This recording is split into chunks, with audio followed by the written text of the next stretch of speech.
I love my job. I love everything about science. Maria Contreras is a scientist and executive director at the Masonic Medical Research Institute in Utica, New York.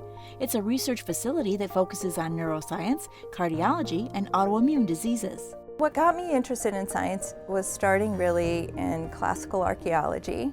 I ended up double majoring in classics and chemistry because I wanted to learn more about carbon dating. And I ended up loving chemistry in a way that I wanted to help people from a distance. As a female scientist in a male-dominated field, Maria found there were numerous challenges.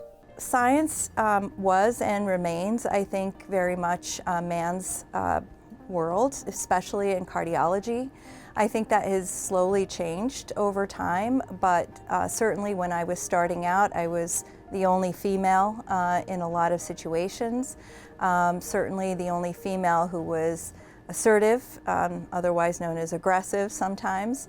But it was a very challenging but very exciting time to do science. Maria is one of a growing number of female scientists, something that used to be somewhat of a rarity.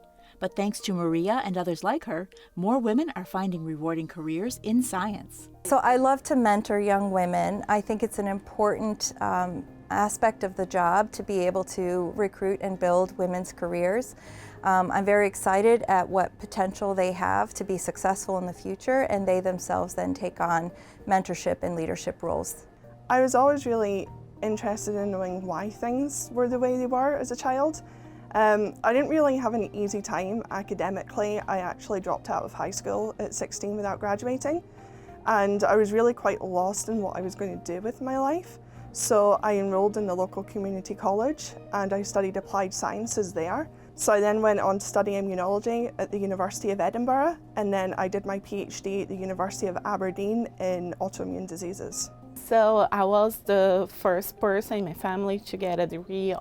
My parents, they barely finished like middle school, and I still the first one, but hopefully other people are gonna be inspired by that and also pursue that as well, because it's very hard to have like a good education and actually see that pursuing that can actually change your life.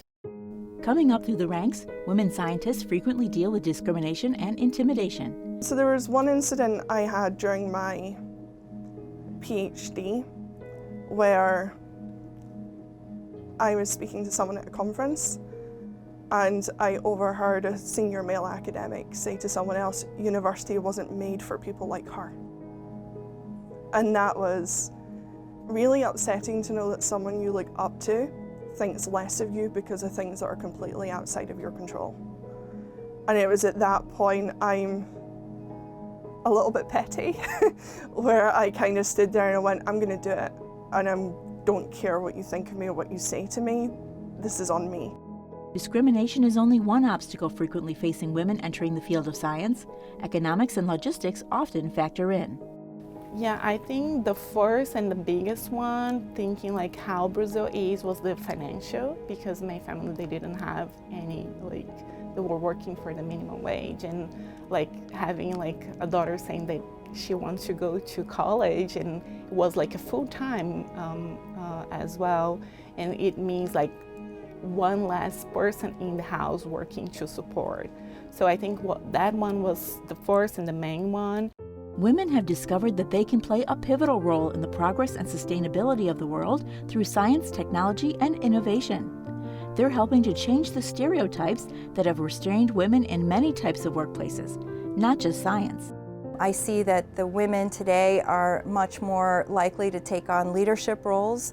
They don't feel this challenge of being a mother solely or just taking care of a family. They see their life as a career and having that be a part of who they are as a whole. I think what drives me every day to come to work is the passion that I have for what I'm doing.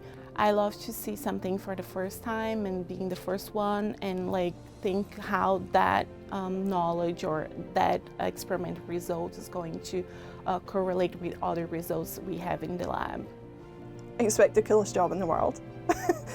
Part of our job is generating new knowledge. There is something absolutely incredible about doing an experiment in your lab, sitting down to analyze the data and going, I am the first person in the world to know this.